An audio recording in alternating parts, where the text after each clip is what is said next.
আমাদের জীবনে অত্যন্ত গুরুত্বপূর্ণ একটা আশা বসবাস করে বিশ্বাসের রূপে। বিশ্বাস যা আমরা ঈশ্বরের ওপর করি, ভাগ্য প্রারব্ধের ওপর করি, নিয়তির ওপর করি। যখনই ভালো কিছু হয় আমরা বলি এ হলো ঈশ্বরের দয়া, যখন খারাপ কিছু হয় আমরা বলি এ হলো ঈশ্বরের মায়া। কখনো ঈশ্বর বা ভাগ্য বা প্রারব্ধ বা নিয়তি। আপনি নিজে কোথায় তা কখনো ভেবেছেন? আপনি বিশ্বাস করছেন ঈশ্বরের উপর, প্রারব্ধের উপর, কখনো নিজের উপর করেছেন? আমি আপনাকে একটা সহজ কথা বলি, যদি আপনি ঈশ্বরের উপর বিশ্বাস রাখেন, শুধুই ঈশ্বরের উপর বিশ্বাস, তাহলে আপনি সেটাই পাবেন যেটা আপনার ভাগ্যে লেখা রয়েছে। কিন্তু যদি আপনি নিজের উপর বিশ্বাস রাখেন, আত্মবিশ্বাস রাখতে শেখেন, তাহলে ঈশ্বর আর নিয়তি দুজনে মিলে আপনার ভাগ্যে সেটাই লিখবে যা আপনি চাইছেন। তাই মনে রাখবেন, সাফল্যের পথ হলো এই বিশ্বাস। নিজের আত্মবিশ্বাসকে ধরে রাখতে শিখুন, দেখবেন আত্মা প্রসন্নতায় ভরে উঠবে। তাহলে আসুন এই প্রসন্ন ভাব নিয়েই বলুন, রাধা রাধা। জীবনে এমন কি আছে যা আপনাকে অজান্তে শিখরে পৌঁছে দিতে পারে বা আপনার পতনও ঘটাতে পারে? সঙ্গতি। যদি আপনি কোনো শ্রেষ্ঠ ব্যক্তির সঙ্গ লাভ করেন, তাহলে তার শুভ চিন্তা, তার গুণ, তার স্বভাব আপনার মধ্যে চলে আসবে। আপনি আরো শ্রেষ্ঠ হয়ে উঠবেন। আবার সেখানেই যদি আপনি কোনো দুষ্ট ব্যক্তির সঙ্গতি লাভ করেন, কোনো খারাপ মানুষের সঙ্গতি লাভ করেন, তাহলে আপনার শুভ চিন্তা, আপনার গুণ, তা যে কখন আপনার থেকে কেড়ে নেওয়া হবে সেটা আপনি জানতেও পারবেন না। দেখুন, এই সঙ্গতি হলো অত্যন্ত গুরুত্বপূর্ণ। এই সঙ্গতি আপনার নিয়তি নির্ধারণ করে। আপনাকে উদাহরণ দিলে, বৃষ্টির ফোঁটাকে দেখুন। যদি কোনো ফোঁটা গাছের পাতায় এসে পড়ে, তাহলে তা জীবন দান করতে পারে।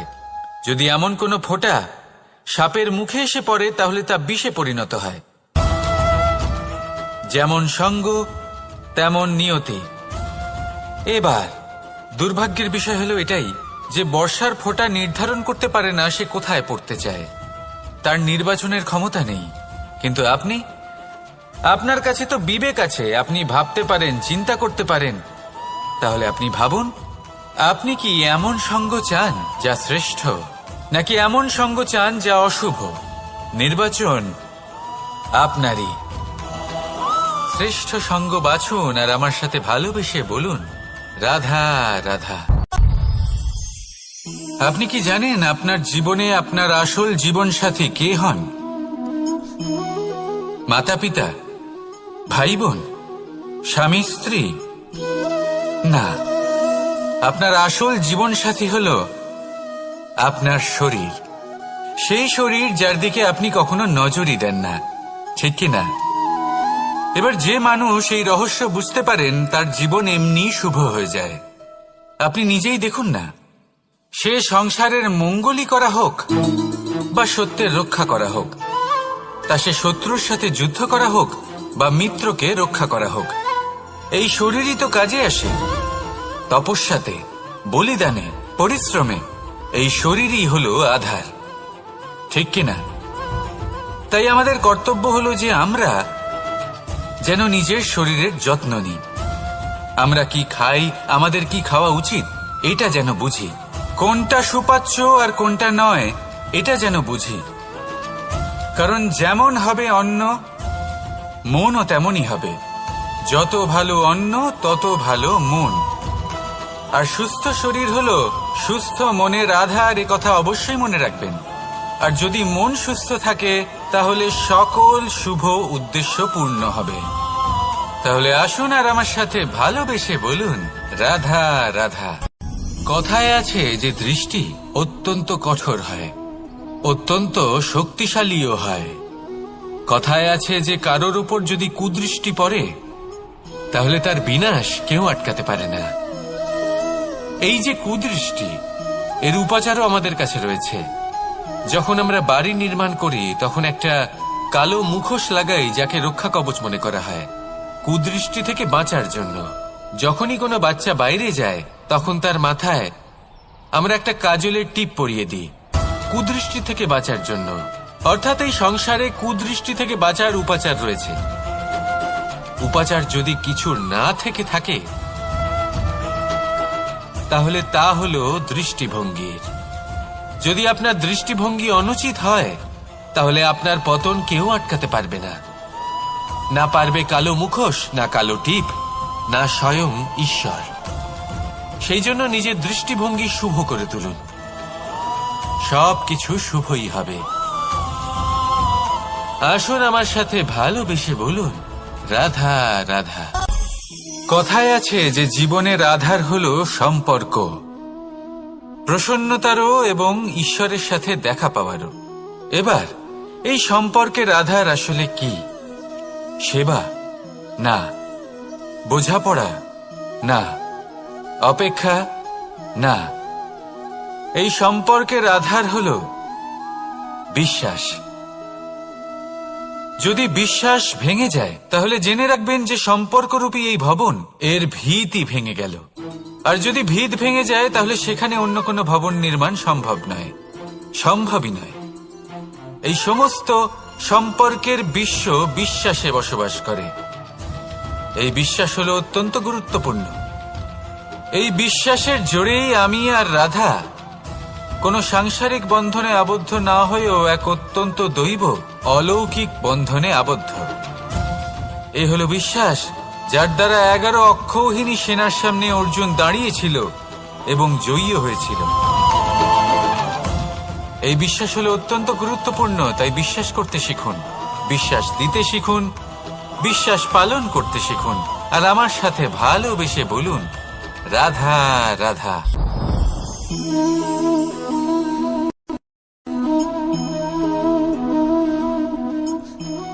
মুক্ত।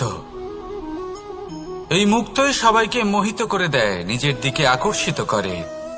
অত্যন্ত সুন্দর, গোল, শুভ্র।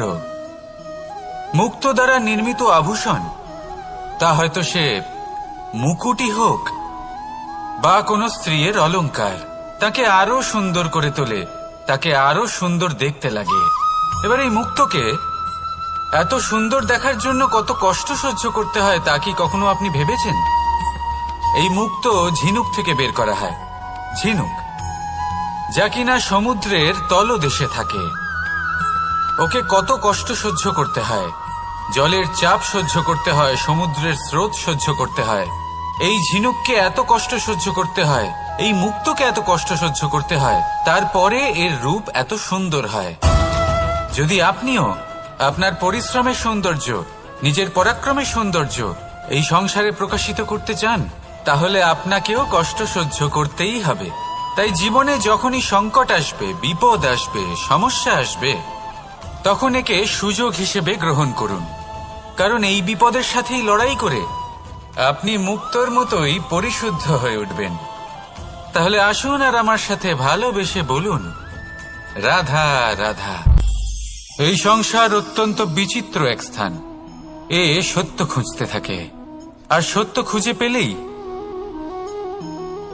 তা প্রমাণ করতে চায়। সে চায় তার প্রমাণ পেতে, সাক্ষী পেতে চায়। সেক্ষেত্রে আমাকে বলুন যে সত্য কি করতে পারে? সেই ব্যক্তি যে সত্যকে ধরে আছে সে কি করবে? কিছুই নয়, কিছু করার প্রয়োজনই নেই, শুধু তাতে টিকে থাকতে হবে। সেই হিমালয়ের মতো যা আজ পর্যন্ত টিকে রয়েছে। যদি আপনি সত্যবাদী হন তাহলে আপনার কিচ্ছু প্রমাণ করার কোনো প্রয়োজন নেই। যদি প্রয়োজন থাকে তাহলে সত্যের সাথে টিকে থাকার। এই সময় নিজে সাক্ষী হবে, নিজে প্রমাণ দেবে। এই নিয়তি স্বয়ং প্রমাণিত করবে যে আপনি সত্যবাদী ছিলেন, আপনি সত্যের পথে ছিলেন। তাহলে আসুন আর আমার সাথে ভালোবেসে বলুন, রাধা রাধা। ঈশ্বর আমাদের হাত প্রদান করেছেন। হাত যা জড়ো করা হয় প্রণাম করার জন্য, ঊর্ধ্বগামী হয় প্রার্থনার জন্য। এই হাত যার দ্বারা আমরা খাবার খাই, ফসল উৎপাদন করি। কিন্তু এই হাতের দ্বারা সবথেকে শ্রেষ্ঠ কাজ কি হতে পারে? সেবা। আগে হ্যাঁ, সেই হাত যা সামনে এগিয়ে আসে সেবা করার জন্য, যে সেবা করে তাদের যারা দুঃখে থাকেন, নিরাশ হয়ে থাকেন, যারা সেবা করেন তাদের যারা কিনা দরিদ্র, সেই হাত হলো সব থেকে অধিক মহান। ঈশ্বরকে দীনবন্ধু বলা হয়ে থাকে, কারণ যারা দুঃখী হন, নিরাশ হন, দরিদ্র হন, ঈশ্বর তাদের সাহায্য করেন, তাদের সহায়ক হন, তাদের মধ্যে ঈশ্বর বাস করেন। তাই আপনারা যদি এটাই করেন, যারা দুঃখে আছেন, নিরাশ হয়ে আছেন, যাদের সাহায্যের প্রয়োজন রয়েছে, যদি আপনি তাদের সাহায্য করেন, তাহলে আপনি এমন এক চৈতন্য লাভ করবেন যে আপনি তৃপ্ত হয়ে উঠবেন। তাহলে সবার সেবা করুন আর আমার সাথে ভালোবেসে বলুন, রাধা রাধা। ভয়। জীবনে আমরা কোন কোন বিষয়ে ভয় পাই? কোনো মানুষকে হারানোর ভয়, কোনো মানুষ, কোনো সম্পর্ককে হারানোর ভয়, অর্থহানির ভয়, সময়হানির ভয়। এবার বিষয়টা হলো, এই ভয় কখনো আমাদের কোনো লাভ করে না। এটা সবসময় আমাদের পিছনে ঠেলে আর নিচু স্তরে নামিয়ে দেয়, কখনোই আমাদের উত্থানের কারণ হয় না। তাই জীবনে যদি কোনো ভয়ের কারণ থাকতেই হয়, তা শুধুই এটা যে মানুষের কথা ভাবতে ভাবতে, সম্পর্কগুলিকে হারানোর ভয়, মানুষকে হারানোর ভয়, সবার মন রাখতে রাখতে আপনি যেন নিজেকে, নিজের ভাবনা চিন্তাকে না হারিয়ে ফেলেন। যদি এরকম হয়, যদি সকলের মন রাখতে রাখতে আপনি নিজেই নিজেকে হারিয়ে ফেলেন, নিজের ভাবনা, নিজের লক্ষ্য, নিজের মন্তব্যকে হারিয়ে ফেলেন, তাহলে সংসারে যতই যাই হয়ে যাক না কেন, প্রসন্নতা লাভ করবেন না। তাই রক্ষা তাকেই করুন যে আপনাকে রক্ষা করে, আপনার মানসিকতা, আপনার ব্যক্তিত্ব, আপনার লক্ষ্যকে রক্ষা করে। আর যদি কোনো বিষয় ভীত হতে হয়, তবে আপনি যেন নিজের উদ্দেশ্যের থেকে দূরে না চলে যান। তাহলে আসুন আর আমার সাথে ভালোবেসে বলুন, রাধা রাধা। সময় একটু একটু করে কেটে যায়, একটু একটু করে নিকটে আসে। খুব অদ্ভুত ব্যাপার। এই সময় প্রতিকূল হলেও একটু একটু করে কেটে যায়। এই সময় যদি ভালো হয়, তাহলে একটু একটু করে নিকটে আসে। অনুচিত তখনই হয় যখন আমরা নিজেদের অসফলতার জন্য সময়কে দোষ দিই, কিন্তু আসলে তেমনটা হয় না। আপনার পরিশ্রম আর প্রয়াস দ্বারাই আপনি সাফল্য লাভ করবেন, সময়ের দ্বারা নয়। যদি এই সাফল্য একটা সুন্দর ভবন হয়, তাহলে সময় হলো তার দেওয়ালের রং, যা সময়ের সাথে বদলাবে, সময়ের সাথে ফিকেও হয়ে যাবে। কিন্তু সাফল্যের এই ভবন আপনাকেই নির্মাণ করতে হবে, আপনার পরিশ্রমের ইট দ্বারা এবং প্রয়াসের চুনসুরকি দ্বারা। তাই পরিশ্রম আর প্রয়াস করতে থাকুন, সাফল্য আপনি অবশ্যই পাবেন। সময় যদি আজ ভালো না হয়, তাহলে কাল অবশ্যই হবে। প্রয়াস করতে থাকুন আর আমার সাথে ভালোবেসে বলুন, রাধা রাধা। এ হলো গোলাপ ফুল। একে আমরা সকলেই চিনি। সমগ্র সংসার ভালোবাসে এই পুষ্পকে। এই ফুল দেখতেও সুন্দর। সবথেকে বেশি গুরুত্বপূর্ণ কথা হলো এর সুগন্ধ, যা দূর দূরান্ত থেকে ব্যক্তিদেরকে আকৃষ্ট করে।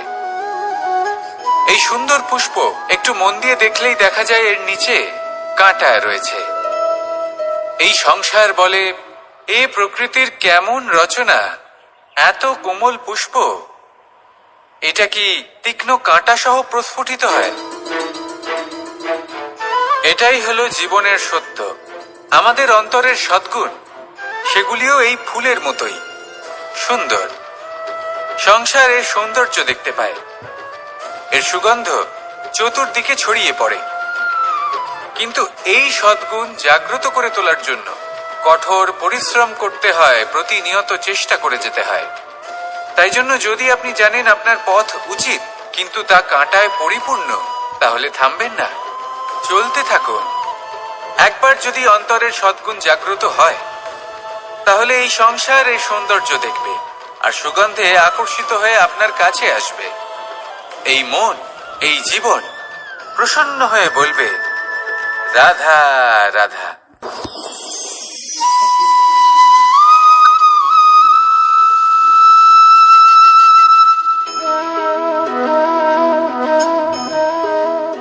মোহনের বাঁশির এই সুর, এই সঙ্গীত কার না পছন্দ হয়, সবারই খুব ভালো লাগে।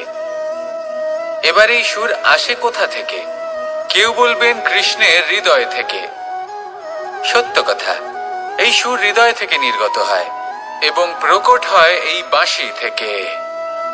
এই বাঁশিটাকে দেখুন, এই ছিদ্রগুলি দেখুন, প্রত্যেকটা সুর থেকে নিজস্ব একটা স্বর নির্গত হয়।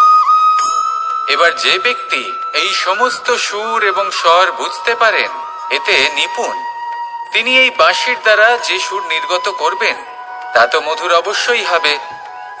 এবার জীবনের সাথেও কিছুটা এরকমই ঘটে। জীবনের কিছু নীতি থাকে, অর্থ, কুটুম্ব এবং আধ্যাত্মিক।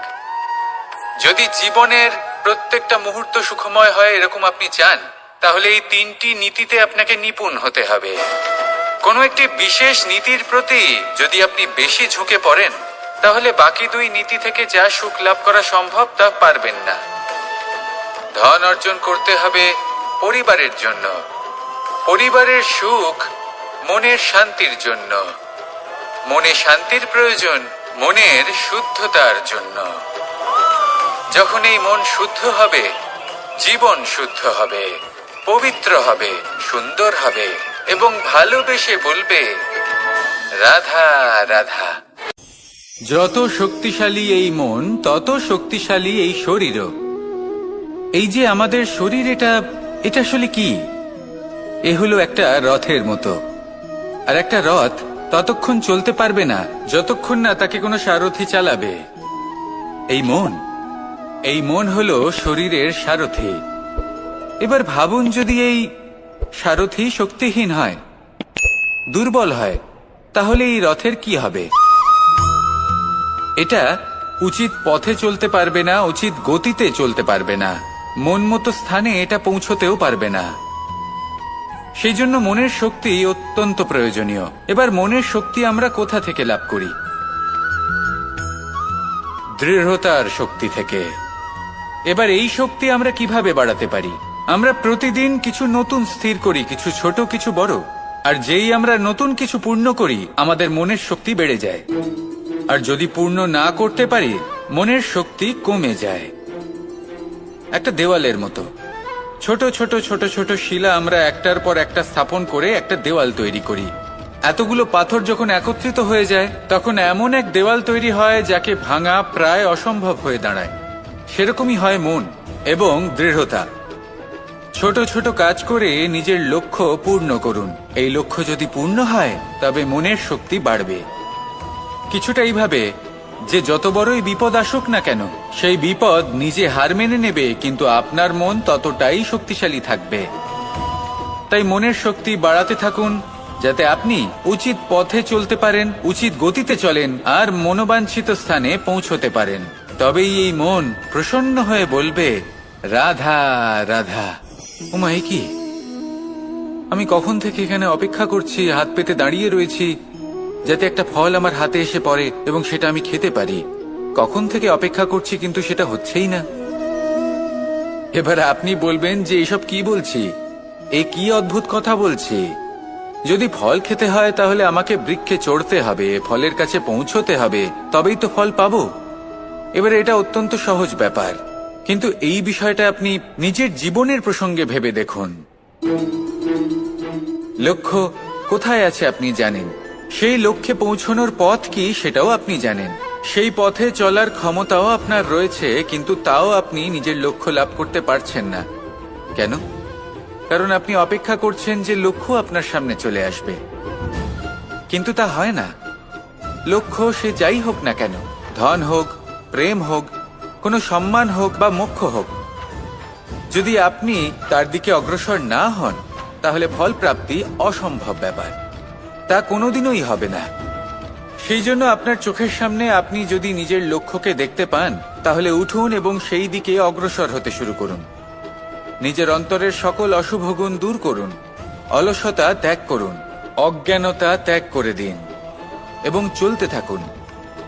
অবশ্যই মনোবাঞ্ছিত ফল লাভ করতে পারবেন। মনে রাখবেন, চলতে থাকলে তবেই লক্ষ্য প্রাপ্তি হবে। অপেক্ষার দ্বারা শুধুমাত্র মৃত্যু লাভ হবে। আসুন আমার সাথে ভালোবেসে বলুন, রাধা রাধা।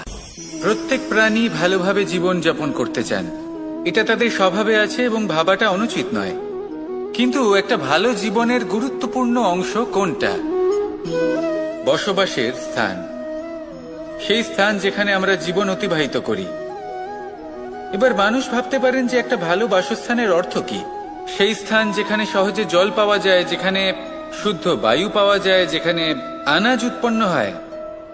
এটা জীবনযাপনের জন্য পর্যাপ্ত বটে, কিন্তু ভালো জীবনযাপনের জন্য আরো একটা কথা আপনাকে বুঝতে হবে। সাধু, জ্ঞানী, পণ্ডিত ব্যক্তি, এই সকল মহাপুরুষ, এনাদের যে বাসস্থান তা অত্যন্ত বিশেষ হয়। এখানে এক ধরনের বিশেষ ইতিবাচক শক্তি থাকে, এমন একটা স্থান যেখানে দেবতারাও বিচরণ করেন। জীবন আমরা সবাই যাপন করি, কিন্তু জীবনের উদ্দেশ্য শুধুমাত্র জীবন যাপন করা নয়। জীবনের উদ্দেশ্য হল মুক্তি লাভ করা। আর এই সকল সাধু, জ্ঞানী, পণ্ডিত ব্যক্তি, এই সকল মহাপুরুষ আপনাকে মুক্তির পথে নিয়ে যেতে পারেন। কারণ এরা হলেন সেই মহাপুরুষ যারা নিজেদের অন্তরের বিকার, অহংকার, ক্রোধ, বিদ্বেষ, এই সকল দোষগুলিকে ত্যাগ করেছেন, এদের উপর বিজয় লাভ করেছেন। এমনই একজন ব্যক্তি আপনাকে মুক্তির পথে নিয়ে যেতে পারে। প্রয়োজন হলো শুধুই এনাদের চিনতে পারা, এদের কথা বুঝতে পারা এবং এদের দেখানো পথে চলা। যদি আপনি এটা করতে পারেন, তাহলে এই মন প্রফুল্ল হয়ে বলবে, রাধা রাধা। কখনো কোনো বাগানের কোনো বৃক্ষকে দেখেছেন যেখানে সুগন্ধি ফুল থাকে, রসালো ফল থাকে? তখন মন প্রফুল্ল হয়ে ওঠে, মন থেকে সেই বৃক্ষের প্রতি ভালোবাসা জন্মায়। কিন্তু যিনি বাগানের মালিক, শুধুমাত্র তিনিই জানেন যে কিভাবে এই বৃক্ষকে আগলে রাখতে হয়, কিভাবে তার পরিচর্যা করলে এতে সুন্দর সুগন্ধি ফুল হবে, রসালো ফল হবে। কখনো কখনো প্রয়োজনের থেকে বেশি রোদ পেলে এই বৃক্ষগুলি শুকিয়ে যায়, প্রয়োজনের থেকে কম রোদ পেলেও এই বৃক্ষ কিন্তু শুকিয়ে যায়। প্রয়োজনের থেকে কম জল যদি পায়, এই বৃক্ষ শুকিয়ে যেতে পারে। প্রয়োজনের থেকে অতিরিক্ত জল যদি পায়, তখনও এই বৃক্ষের শিকড়গুলি নষ্ট হয়ে যেতে পারে। এবার এটাই কিন্তু আমাদের সংসারের সাথেও হয়। আমাদের সংসারের সকল প্রতিভাশালী ব্যক্তি, যেমন লেখক, বিচারক, প্রবক্তা, যোদ্ধা, এদের সবার ক্ষেত্রে এই কথাটাই প্রযোজ্য। যদি বেশি প্রশংসা করা হয়, তাহলেও এরা হারিয়ে যাবেন। প্রয়োজনের থেকে বেশি যদি নিন্দা করা হয়, তখনও তারা নত হয়ে পড়বেন। তাহলে আপনি এদের রক্ষা করুন এবং নিজেদেরও। মনে রাখবেন একটা কথা, জেনে রাখুন কখন কোন নিন্দায় আপনি লজ্জিত হবেন না, আর কখন কোন প্রশংসার দ্বারা নিজের মধ্যে অহংবোধ জাগ্রত করবেন না। এই মন সুপ্রসন্ন হয়ে বলবে, রাধা রাধা।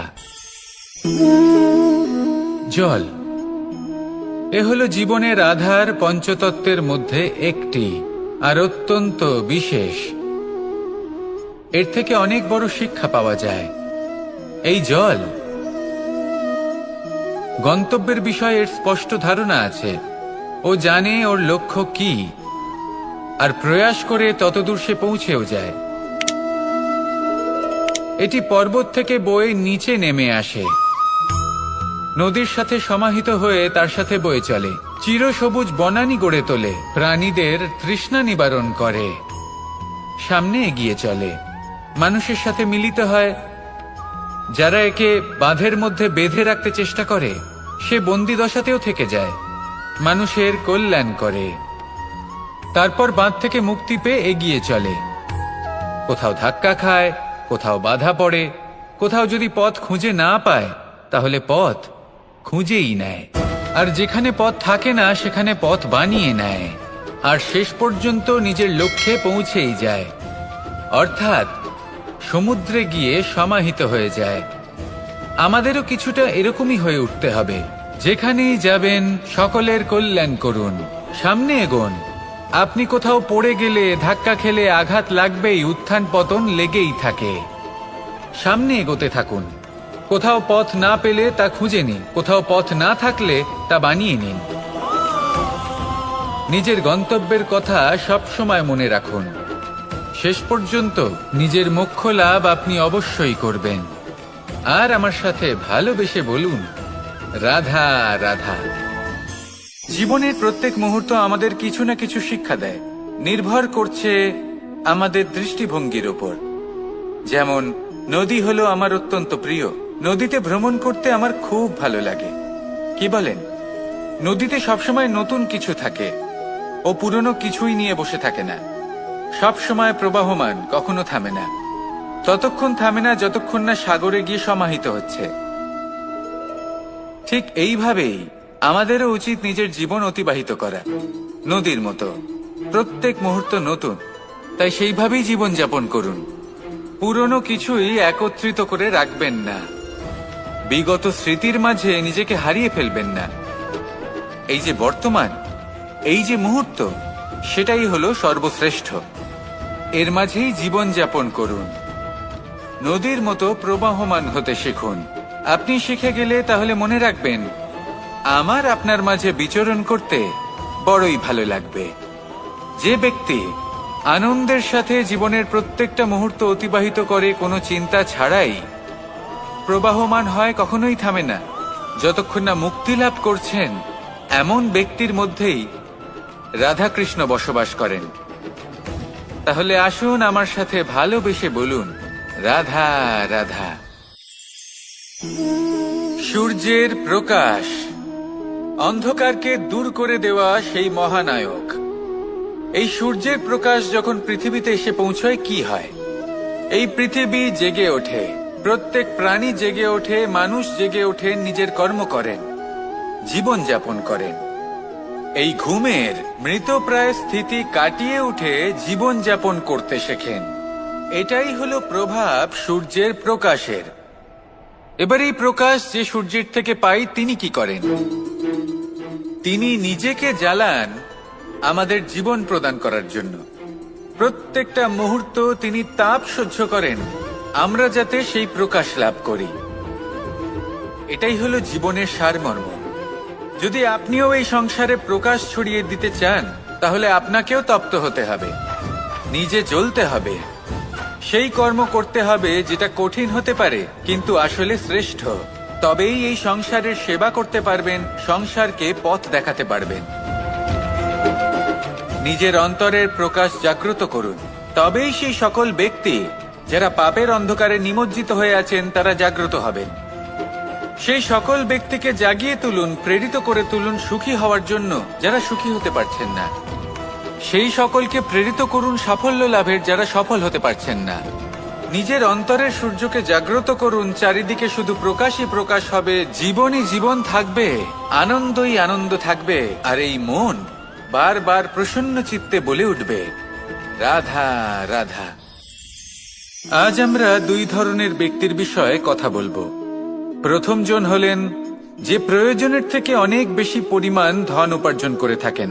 তার কাছে ততটা ধন থাকে যতটা তার প্রয়োজনও নেই, তারপরেও আরো ধন উপার্জন করতে চেষ্টা করতে থাকেন। সকল সম্ভব চেষ্টা করেন, সকল সম্ভব কর্ম করেন, তা সে উচিত কর্ম হোক বা অনুচিত, তাতে তাদের কিছুই যায় আসে না। তারা শুধুই এই সংসারের সকল সুখ ভোগ করতে চান, সকল স্বাচ্ছন্দ্য লাভ করতে চান। আজীবন তারা প্রচেষ্টাই করতে থাকেন। এবার এই করতে গিয়ে তারা ভারাক্রান্ত হয়ে সমস্যার সম্মুখীন হন। এনাদের সমগ্র জীবন এই চেষ্টাতেই চলে যায়, জীবন যাপন করার বদলে। অন্যদিকে আরেকজন ব্যক্তি যিনি জানেন তার প্রয়োজন কতটুকু, আর শুধুমাত্র সেই পরিমাণ ধন অর্জন করেন, তার থেকে বেশি একটুও নয়। উনি যদি দুবেলা খেতে পান মাথা গোজার ঠাঁই পেয়ে যান, সেটাই পর্যাপ্ত। তাতেই তিনি আনন্দে জীবন যাপন করেন, না কোনো বৃথা চিন্তা করেন, না কোনো বৃথা কষ্ট করেন। এবার আমি আপনাদের জিজ্ঞেস করব, এই দুই ব্যক্তির মধ্যে আপনি কোন ব্যক্তি হতে চাইবেন? বেশিরভাগ মানুষ এটাই বলবেন যে আমরা সেই দ্বিতীয় মানুষ হতে চাই যারা সন্তুষ্ট। কিন্তু যদি মন দিয়ে দেখেন, আপনিও সেই কর্মই করছেন যা প্রথম ব্যক্তি করেন। আপনারা সবসময় চেষ্টা করে চলেছেন, এটাও লাভ করতে হবে, ওটাও লাভ করতে হবে, আমার এটারও প্রয়োজন, ওটারও প্রয়োজন। আপনি অনেক কিছু লাভ করেছেন, কিন্তু প্রশ্ন এটাই যে আপনার কি সেই সবকিছুর প্রয়োজন রয়েছে? এর উত্তর আপনার অন্তর্মনে রয়েছে। আপনার মন জানে যে আপনার প্রয়োজন কতটুকু। সেখানে গিয়ে দেখুন। সন্তুষ্টি মানুষকে আনন্দ দেয়। মানুষ যতটা সন্তুষ্ট হবে ততটাই সে আনন্দ লাভ করবে। এবার আপনাকে এই সিদ্ধান্ত নিতে হবে যে আপনি কখন আর কোথায় সন্তুষ্টি লাভ করবেন, কত কিছু লাভ করার পরে সন্তুষ্ট হবেন। এই উত্তর আপনি মন থেকে পাবেন। এই সমাজের চাহিদায় জড়িয়ে নিজেকে বিভ্রান্ত করবেন না। নিজের অন্তরের এই মিথ্যে অহংবোধকে প্রশ্রয় দিতে গিয়ে যদি আপনি এরকম প্রয়াস করতে থাকেন, তাহলে জীবনযাপন কখন করবেন? থেমে যান, শান্ত হয়ে যান, নিজের অন্তর মনে নিমজ্জিত হয়ে দেখুন যে সন্তুষ্টি কোথায়। এই সন্তুষ্টি লাভ করুন। এই মন প্রসন্ন হয়ে বলবে, রাধা রাধা। ক্ষমা একটা অত্যন্ত সুন্দর শব্দ, আমার খুব প্রিয় শব্দ, কিন্তু এই ক্ষমা কখন আর কিভাবে প্রয়োগ করতে হবে সেটা বোঝা প্রয়োজনীয়। এক, যদি আপনি কোনো অন্যায় করেন আর ক্ষমা না চান, ক্ষমা প্রার্থনা না করেন, ক্ষমা চাওয়া থেকে এড়িয়ে যান, তাহলে তাতে আপনারই ক্ষতি হবে। কিভাবে? ক্ষমা না চাইলে মনের মধ্যে অহংকার জাগ্রত হয়, আর অহংকার তো প্রকৃত অর্থে আমাদের ক্ষতিই করে। দুই, কেউ যদি অপরাধ করেন, আপনার থেকে ক্ষমা না চান, তাহলে তাকে ক্ষমা করবেন না। ক্ষমা হলো অত্যন্ত অমূল্য, আর না চাইতেই কাউকে ক্ষমা দান করা এটা উচিত নয়। তিন, যদি কেউ আপনার সাথে অনুচিত কিছু করেন, অপরাধ করেন, আর আপনার থেকে ক্ষমা চান, তাহলে তাকে ক্ষমা করে দিন। তাতে আপনার অন্তরের করুণাবোধ জাগ্রত হবে, প্রেম জাগ্রত হবে, আর তা আপনার জন্য শুভ হবে। চার, যদি আপনি নিজে কোনো অপরাধ করেন, তাহলে অবশ্যই ক্ষমা চাইবেন। তাতে আপনারই লাভ হবে। কিভাবে? সামনের ব্যক্তি আপনাকে ক্ষমা করুক বা না করুক, আপনার অন্তরের অহংকার ক্ষীণ হবে, আর এই মন আরো নির্মল হয়ে উঠবে। এই ক্ষমা অত্যন্ত অমূল্য, ভেবেচিন্তে একে ব্যবহার করুন, আর আমার সাথে ভালোবেসে বলুন, রাধা রাধা।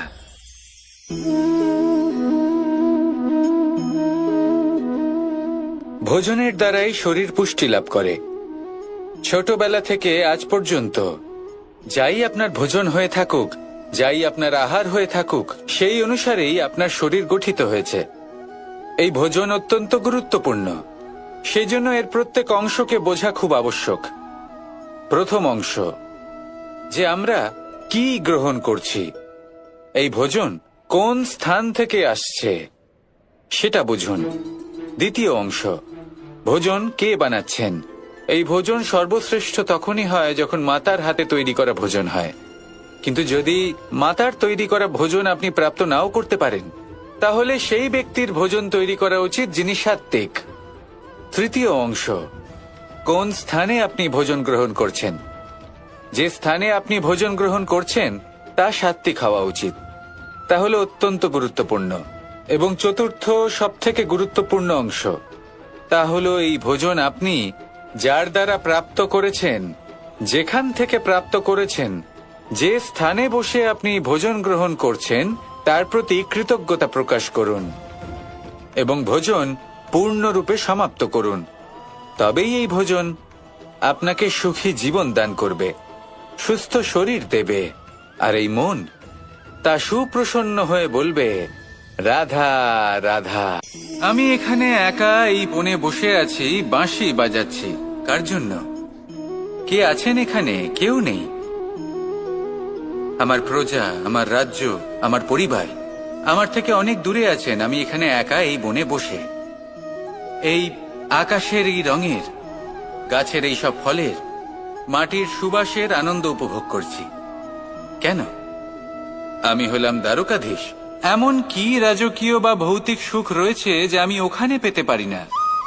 সবকিছুই পেতে পারি, তাও এখানে বনে একা বসে আছি। কোন সুখ খুঁজে চলেছি? একা থাকার সুখ। আমরা প্রত্যেকদিন অনেক মানুষের সাথে, চিন্তাধারার সাথে, কর্মের সাথে, পরিস্থিতির সাথে, সুখ দুঃখের দ্বারা বেষ্টিত থাকি। জীবনের এই চক্রে আমরা জড়িয়ে পড়তে থাকি। যতই আমরা এই সমস্যার সমাধান করি, আমরা ততই এতে জড়িয়ে পড়ি। আমরা এতটাই জড়িয়ে পড়ি যে যখন আমরা আয়নায় নিজেদের দেখি, তখন আমরা নিজেদের চিনতেই পারি না। এমন মনে হয় যেন আমরা নিজেদের হারিয়ে ফেলেছি। সেই জন্য প্রত্যেক দিন আপনি কিছু সময় নিজের সাথে কাটান একান্তে। এটা অত্যন্ত আবশ্যক। নিজের অস্তিত্বের গভীরে গিয়ে দেখতে শিখুন, নিজেকে বুঝুন। অদ্ভুত শান্তির অনুভূতি হবে। যেমন এই বায়ু, এই বৃক্ষ, এই পুষ্প, এই নিসর্গ, এদের মতো আপনিও কখনো একলা হতে শিখুন। কখনো নিসর্গের একটা অংশ হয়ে দেখুন। এই মন প্রসন্ন হয়ে বলবে, রাধা রাধা। বাহ, পুষ্পের সুবাস আমার খুব ভালো লাগে। অত্যন্ত সুন্দর হয় এই পুষ্প। এইভাবে চারিদিকে পুষ্প দেখে মন আনন্দিত হয়ে ওঠে। এবার আপনারা ভেবে দেখুন, আমার চারিদিকে পুষ্প নয়, আগুন আছে। তাহলে কি হবে? আমার শরীর কি জ্বলে যাবে না? অবশ্যই জ্বলবে। শরীরকে কি আগুনের তাপ সহ্য করতে হবে না? অবশ্যই সহ্য করতে হবে। এটাই হলো প্রকৃতির নিয়ম। এই নিয়ম কিন্তু আমরা সবাই জানি, কিন্তু আমাদের মধ্যে বেশিরভাগ মানুষ এই বিভ্রান্তি নিয়ে বাঁচি যে এই যে প্রকৃতির নিয়ম, তা আমার ওপর প্রযোজ্য নয়। তা কিন্তু নয়। আমাদের চতুর্দিকে এই যে নিসর্গ রয়েছে, আমরা তার কতটা ক্ষতি করি সেটা একবার ভেবে দেখুন। আমরা বনাঞ্চল জ্বালিয়ে দিই, বায়ু দূষিত করি, জল দূষিত করি, প্রাণীদের হত্যা আমরা করি। কেন? এই নিসর্গ আমরা নষ্ট করি, যদিও আমরা জানি যে আমরাও হলাম এই নিসর্গেরই অংশ। এবার দেখুন, শরীরের কোনো অংশে যদি আগুন ধরান, আস্তে আস্তে সমস্ত শরীরও জ্বলে যাবে। সেইভাবেই নিসর্গ যদি নষ্ট হয়ে যায়, তাহলে মনুষ্য জাতিও নষ্ট হয়ে যাবে। তাই এই যে নিসর্গ আপনি দেখছেন, এই পুষ্প, এই বৃক্ষ, বায়ু, জল, এদের সকলকে রক্ষা করুন, নষ্ট নয়। মনে রাখবেন, যদি নিসর্গ থাকে মানুষ থাকবে, যদি নিসর্গ থাকে তাহলেই জীবন থাকবে। আসুন আমার সাথে ভালোবেসে বলুন, রাধা রাধা। এ হলো গোলাপ ফুল। একে আমরা সকলেই চিনি। সমগ্র সংসার ভালোবাসে এই পুষ্পকে। এই ফুল দেখতেও সুন্দর। সবথেকে বেশি গুরুত্বপূর্ণ কথা হলো এর সুগন্ধ, যা দূর দূরান্ত থেকে ব্যক্তিদেরকে আকৃষ্ট করে। এই সুন্দর পুষ্প একটু মন দিয়ে দেখলেই দেখা যায় এর নিচে কাঁটা রয়েছে। এই সংসার বলে, এ প্রকৃতির কেমন রচনা, এত কোমল পুষ্প, এটা কি তীক্ষ্ণ কাঁটা সহ প্রস্ফুটিত হয়? এটাই হলো জীবনের সত্য। আমাদের অন্তরের সদ্গুণ, সেগুলিও এই ফুলের মতোই সুন্দর। সংসারের সৌন্দর্য দেখতে পায়, এর সুগন্ধ চতুর্দিকে ছড়িয়ে পড়ে। কিন্তু এই সদ্গুণ জাগ্রত করে তোলার জন্য কঠোর পরিশ্রম করতে হয়, প্রতিনিয়ত চেষ্টা করে যেতে হয়। তাই জন্য যদি আপনি জানেন আপনার পথ উচিত, কিন্তু তা কাঁটায় পরিপূর্ণ, তাহলে থামবেন না, চলতে থাকুন। একবার যদি অন্তরের সদ্গুণ জাগ্রত হয়, তাহলে এই সংসার এর সৌন্দর্য দেখবে আর সুগন্ধে আকর্ষিত হয়ে আপনার কাছে আসবে। এই মন, এই জীবন প্রসন্ন হয়ে বলবে,